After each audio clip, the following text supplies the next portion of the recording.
El agua es la fuerza motriz de toda la naturaleza. Leonardo da Vinci.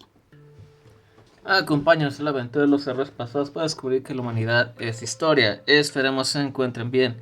Hemos llegado con la entrega número 67 de este podcast, donde regresaremos luego de 60 capítulos a hablar de la mitología mexica. Como ya sabrán, yo soy Israel Olvera.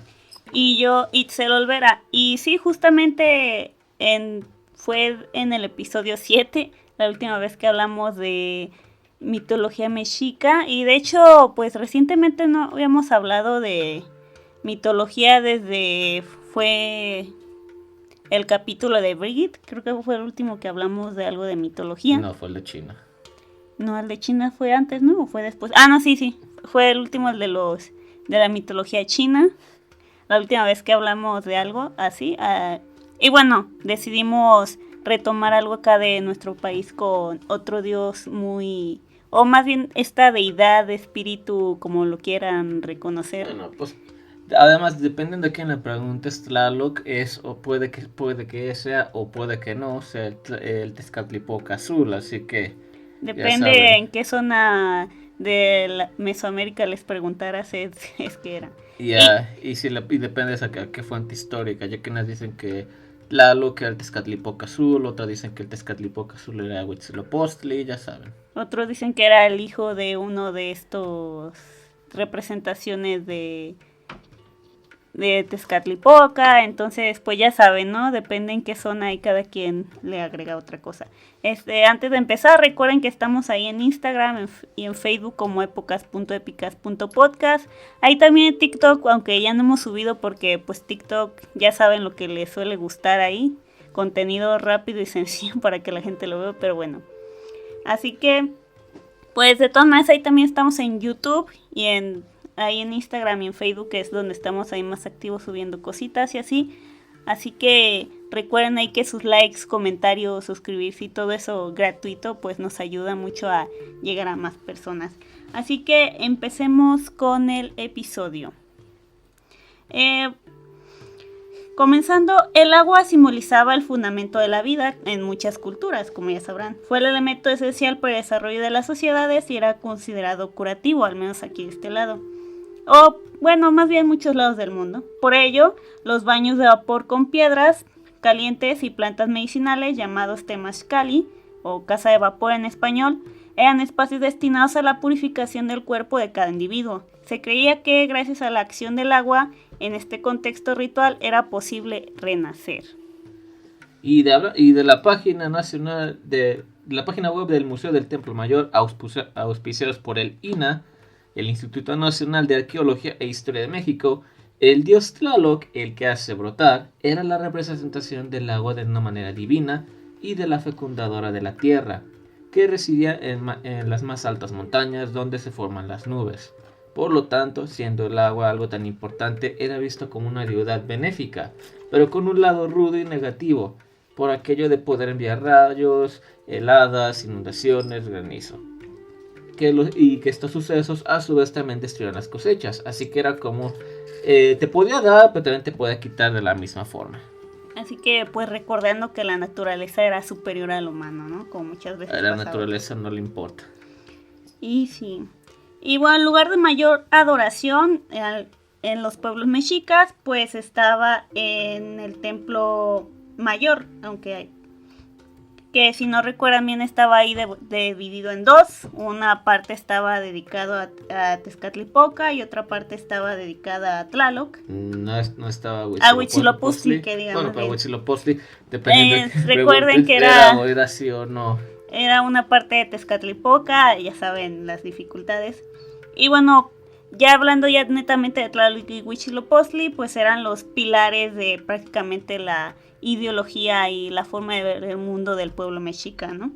A Tlaloc se le dedicaba el sacrificio de niños, en su mayoría enfermos, cabe destacar, por su similitud física con los tlaloques, estos diosesillos o ayudantes de cuerpo pequeño que eran, y es el que mencionamos en nuestro intro, por cierto, cuando decimos de aquel dios al que se le sacrificaban niños, hablamos de Tlaloc.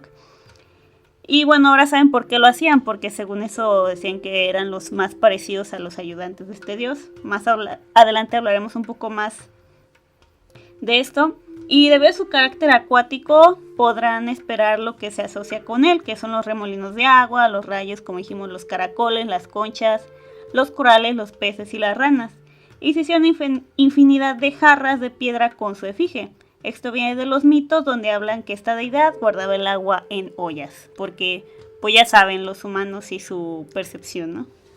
Los siguientes datos provienen de la revista Arqueología Mexicana, en un artículo de Guillem Oliver. Le hacemos una cita. Un hallazgo reciente en el sitio de la laguna de Tlaxcala es un fragmento de una máscara de un incensario que representa el dios de la tormenta, antecedente del preclásico, o sea, entre el 600 y 400 a.C. de Tlaloc. Se encontró en el sitio de Tlapacoya, también del preclásico, en la Cuenca de México, botellones antropomorfos de cerámica que podrían ser los prototipos de las famosas ollas Tlaloc que aparecieron en Teotihuacán.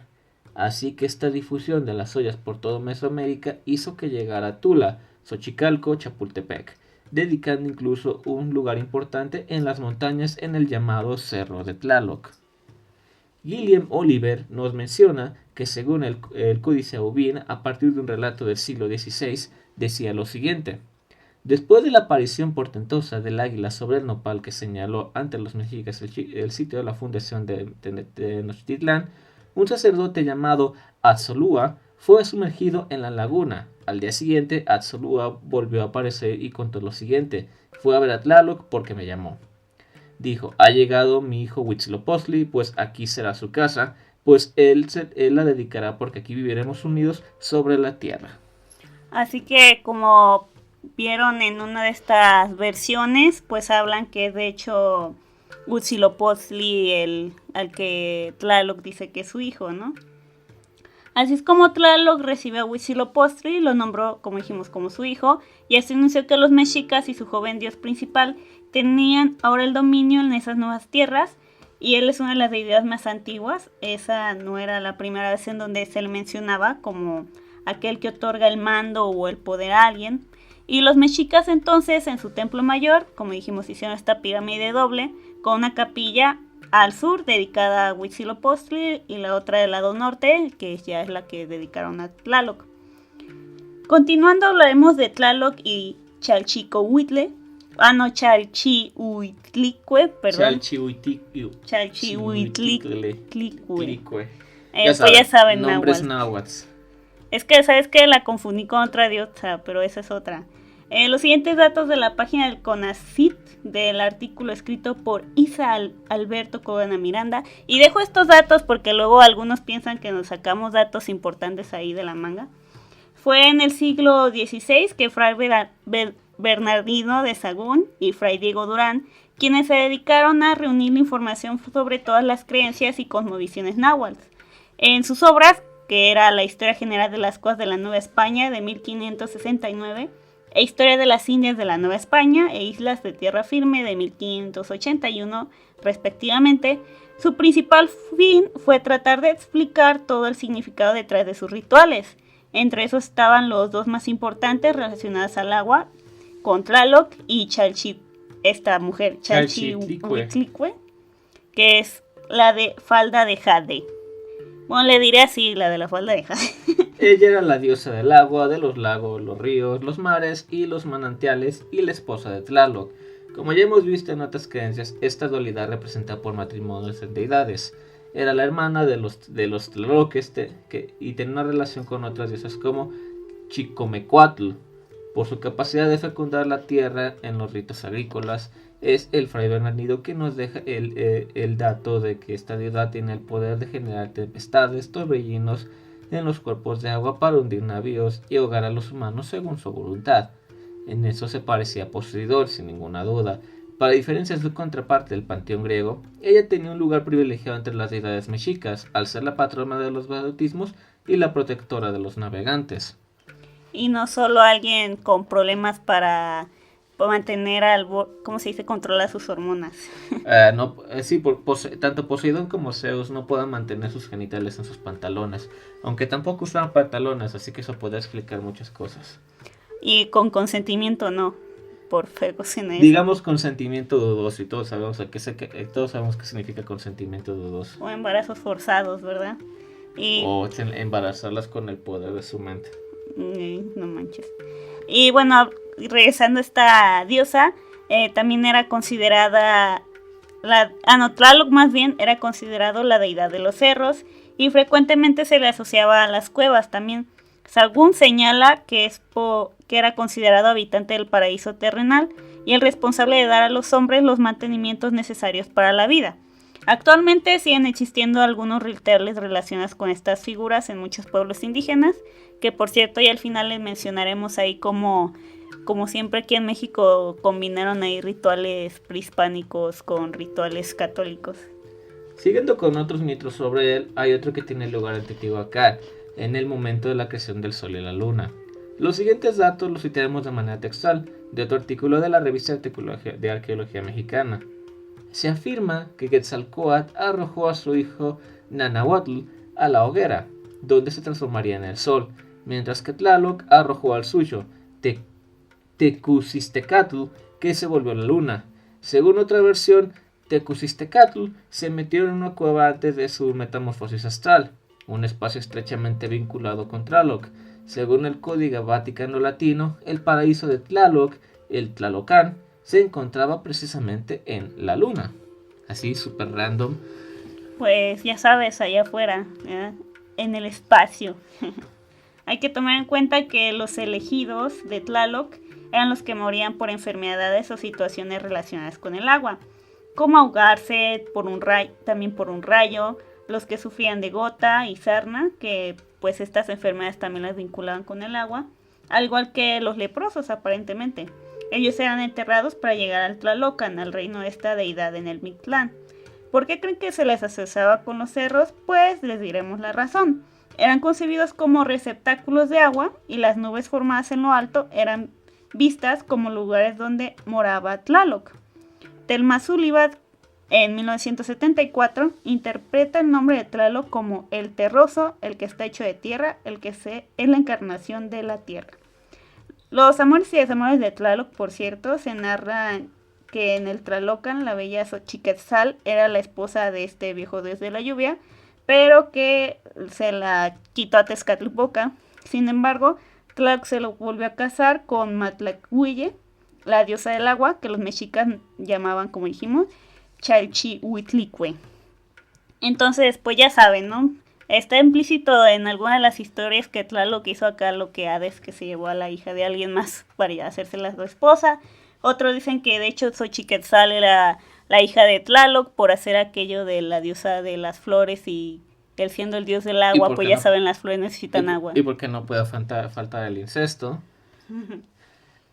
Ahora les daremos unos datos del libro Leyendas del agua en México, de Andrés González Pajes. ¿O es Pajes? ¿O es Pajes? Pages. ¿Cómo se pronuncia? Nos menciona que el Tlalocan era un lugar privilegiado, donde se practicaban juegos y deportes, y donde obviamente se podía nadar y recitar poesía. Para así, al parecer, super random, nadar, recitar poesía. Aparentemente, si eras nadador, tenías que ser poeta. Por lo tanto, se encontraban muchos animales y vegetación. Ahora, esto lo dijo ahora una cita textual de Laurette Sejourne, que dice: esta tierna imagen de la creación está encerrada en un cuadrilátero formado por dos cuerpos de serpientes entrelazados, recubiertos por signos de agua y de cabezas de Tlaloc. Según el antropólogo López Austin, el Tlalocan es un depósito de agua en el que también hay árboles y en el que se encuentra un árbol mítico, el Tamaonchan. Y pues recuerden que siempre hay un árbol, también recuerden eso. Sí, había un árbol. Y si no recuerdo mal, no ese era otro árbol, porque se supone que en el Mictlán también está esta zona que es para los niños y los bebés que murieron y que Sí. donde se les da... Donde se les daba leche por toda la eternidad a los bebés. Ajá, pero no, ya me acuerdo que esa era otra parte del Sí, Mictlán, no era sí. parte del Tlalocan. Sí, esa una parte específica del Mictlán. De hecho, tenía una diosa en específico ahí para darle de comer a los bebés que habían muerto. Ujú. Y bueno, los tlaloques, a los que catalogan como ministros también, eran quienes viajaban por el mundo y hacían llover, o sea, no netamente Tlaloc. Así, Tlaloc fue conocido como el dios de la lluvia y Chalchihuitlicue como la diosa de las aguas subterráneas, ella lo puede decir bien. Como dijimos, que las manantiales, las lagunas. Para la cultura maya, Chac era quien gobernaba las aguas y tenía ayudantes a los chaques. La esposa de Chac para los mayas era Ixchel, que por cierto, pues ahí saben mi nombre viene de ahí, quien también era diosa de la luna, de los partos y de la tierra. Los ayudantes de los dioses fueron llamados de distintas formas, de acuerdo con las distintas culturas prehispánicas. Pues ya saben, ¿no? Ahí depende a qué barrio fueras a preguntar. Por ejemplo, los totonacas hacían referencia a los truenos, como se puede leer en la recreación en la leyenda Tajín de los 7 truenos, que aparece en ese volumen donde hablan de los mayas, ¿no? Ahora, la iconografía de Tlaloc. Iconografía. En Mesoamérica lo representan también en pinturas, murales, etc. También se están esculturas, relieves y códices. Y citando lo siguiente, los círculos alrededor de los ojos y los grandes colmillos constituyen rasgos característicos de Tlaloc. A partir del estudio de una estatua que se conserva en una colección de Ude en Berlín, de Edward Seller de 1963, se demostró que esos motivos se originaban a partir de 2 serpientes enroscadas que forman los círculos en los ojos, cuyas fauces encontradas crearon la boca de Tlaloc. Ahora, ¿qué carajos hace una estatua de Tlaloc en Berlín? Ni pinche idea, pero ok. Pues ya saben, ¿no? Los premios de guerra, luego ahí los coleccionistas privados. Ajá. O yo digo que, como siempre, ¿no? De alguna manera alguien vino aquí, se lo llevó, se lo vendió en el mercado negro, luego alguna familia rica lo compró, pues ya saben, ¿no? Las cosas que pasan. También mencionando un poco sobre cómo lo dicen en otra página, describen a Tlaloc como un hombre con rostro densamente pintado de negro, con caucho líquido y cubierto de semillas de amaranto, portando una chaqueta de nubes sin mangas de tela de malla, una corona de plumas de garza y un collar de piedras verdes. Tenía sandalias de espuma y también sonajeros y un estandarte trenzado de juncos. Así, al tipo le gusta vestirse de manera extravagante. Sí, además hay que aclarar, por ejemplo, que este capítulo no lo hicimos más largo porque la verdad no encontré más datos verídicos que se pudieran aquí agregar. Así que pues este capítulo va a quedar un poquito más corto de lo normal, pero aquí como para complementar hablaremos de este artículo que encontré donde hablaban del culto del dios Tlaloc, que Dora Sierra Carrillo, que es una investigadora también en el Instituto de Investigación de Antropología e Historia del INA, y bueno, que es autora, por cierto, del libro del demonio anda suelto, el poder de la cruz de Pericón, explicó que a la fecha pues hay sociedades agrícolas que están muy ligadas a una serie de ideas y creencias ahí más antiguas, que todavía llevan ofrendas a las cuevas que existen cerca de los campos de siembra, ya que dicen que tienen esta idea que los espíritus del agua habitan ahí, que pues deben de hacer los rituales, ¿no? Para que les lleven agüita. Son esos mismos espíritus conocidos en algunos lugares como ahuizotes o trabajadores del tiempo a quienes hay que ofrendar, pues se cree que por su intercesión se logran las cosechas o desatan las tempestades. Lo anterior por la condición que guardan los pueblos ligados a la tierra respecto a la naturaleza y lo sobrenatural. Ahora, con el avance de los años, a las ofrendas se les integraban diferentes elementos, algunos pertenecientes al cristianismo. Como dijimos, este llamado sincretismo que siempre pasa aquí en México, ¿no? En algunos casos, cambió la adoración de una deidad prehispánica por un santo católico, como en el caso de San Miguel Arcángel, quien se cree heredó los poderes de Tlaloc para luchar contra los malos aires y abrir el temporal. La fusión de tradición fue posible gracias a que algunas celebraciones del calendario cristiano se empalpaban con las fiestas prehispánicas dedicadas a estos dioses, como en el caso de la adoración de Tlaloc entre los meses de junio y septiembre, que coinciden con las festividades a honor de San Juan o San Miguel Arcángel. O sea, está aquí esta parte curiosa, porque tenemos estas dos figuras que nada tienen que ver, pero curiosamente sus festividades toman en el mismo tiempo. Así que pues se hizo como esta combinación de esta ofrenda que pasó de ser no solo de Tlaloc, sino que se le combinó con San Miguel Arcángel. Pero no se le gana al Vaticano, a ellos no les va a gustar que hagamos esto. Además, también aquí está la situación. Se supone que el arcángel Miguel era el general de Dios, ¿no? No, es que aquí es en honor a San Juan. No San Juan o el arcángel Miguel. Entonces, ¿cómo pasó de ser un general a ser un dios de la lluvia, un creador de lluvia? Porque sus fiestas estaban empalmadas con las de Tlaloc. Ahora hay que señalar que esto es, aparte de que es curioso que combinan de esta forma, el caso del catolicismo, cristianismo, en sí no es que les den poderes de este tipo a los ángeles. Supongo que está también esta situación que querían separar las nuevas creencias dominantes a cualquier cosa anterior. Si se fijan, ya saben, luego están los jinetes del apocalipsis y todo eso, pero al menos los ángeles o eran mensajeros, o eran así como los ojos de Dios, o eran sus, ¿cómo se podría decir? Emisarios. Sus emisarios, o eran quienes lideraban en contra del mal.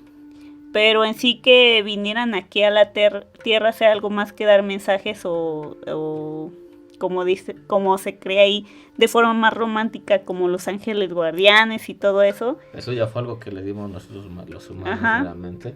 Pero no, al menos no pasaba esto que dijeran de que hay el ángel de la lluvia, hay el ángel de esto, ¿no? Bueno, solo está el ángel de la muerte. Ajá. No les daban este tipo de, pues, connotaciones, poderes naturales, ¿no? Todo lo asociaban eso netamente nada más con Dios. Pero pues ya saben, ¿no? A los humanos nos gusta luego darle otras ideas. Por ejemplo, un ejemplo de este tipo de rituales es donde se conjugó esto de Tlaloc en la veneración a un santo. Está en el estado de Morelos, ya en la llamada La Acabada, en donde se dice que los habitantes, además de celebrar una misa religiosa católica en honor a San Lucas, también realizan un ritual para ofrendar al dios de la lluvia, que se verifica en sitios donde hay o había ojos de agua para agradecer la cosecha. Este tipo de ritos están vinculados especialmente con la época de lluvias, como dijimos, donde se realizan también este tipo de cosas en Semana Santa o en alguna otra época del año, cuando se necesita que Tlaloc proteja de los malos aires y evite tragedias como el caso de inundaciones. Entonces, pues ahí está Tlaloc, posible Tezcatlipoca, dios de la lluvia, casado con su hija, posible hermana. También se pasó a ser una especie de híbrido entre un ángel católico y un dios prehispánico. Miren, la historia es muy interesante, por eso siempre te vas a encontrar este tipo de datos así tan curiosos. Y por eso es que sigue vigente, al menos Tlaloc y Quetzalcóatl aún se escuchan mucho. Aunque no he investigado si de Quetzalcóatl aún haya alguna situación así de ritos combinando creencias cristianas con creencias ahí prehispánicas. Pero pues ya vieron, de Tlaloc aún se mantiene y también por eso aún se habla mucho de él. Digo, independientemente que tal vez algunos solo lo mencione nada más porque es divertido, aún hay muchas personas que sí creen realmente en que sigue intercediendo aquí por los humanos. Además, si hay gente que cree en el paganismo y está haciendo que los dioses nórdicos vuelvan y empiezan a creer en ellos, ¿por qué aquí no? ¿Por qué aquí no se puede? Bueno, ya sabe, los chinos aún tienen todas sus creencias con sus dragones voladores de fuego y del agua y cosas así también tienen ellos. A mí los que también se me parecen muy curiosos son los japoneses, porque aunque técnicamente allá también hay muchos cristianos ahí o budistas, también aún hay más taoístas, ¿no? La población católica cristiana en Japón es mínima, es como 2%. Sí, la mayoría son budistas o taoístas, ¿no? Ya taoístas casi no, la mayoría son son budistas, pero de una cosa no es el budismo tradicional chino, sino otro tipo de budismo ya alterado. Pues ya saben, ¿no? Pero en el caso de los japoneses sí mantienen mucho de este tipo de creencias a kamis y a dioses menores y Onis cosas y así. demás. Ajá. Entonces, pues este tipo de cosas sigue siendo parte de las creencias, ¿cómo se puede decir? Modernas.